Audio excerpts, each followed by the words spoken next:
એમને થયું હશે, એમને મનમાં હશે કે એને ડરાવી દઈશું.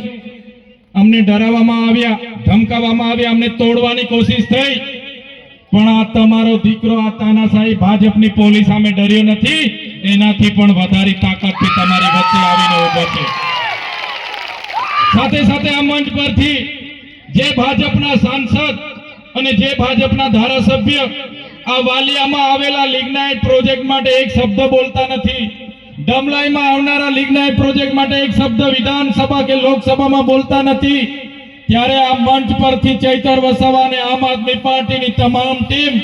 અમારા માન્ય કેજરીવાલજી હોય, માન્ય ભગવત માનજી હોય, ગોપાલ ઇટાલિયા હોય, ઈસુદાન ગઢવી હોય, રાજુ કરપડા હોય, મનોજભાઈ સરોટિયા હોય કે પ્રવીણભાઈ રામ હોય, અમે તમને ખાતરી આપીએ છીએ જ્યારે પણ વાલિયાના એક લિગ્નાઇટ પ્રોજેક્ટ માટેની લડતો લડવાની હશે, જ્યારે પણ ડમલાઈના લિગ્નાઇટ પ્રોજેક્ટો માટેની લડતો લડવાની હશે, આમ આદમી પાર્ટી પૂરી તરફ તમારી સાથે કટિબદ્ધ છે અને આવનારા દિવસોમાં પૂરી તાકાતથી અમે લડીશું.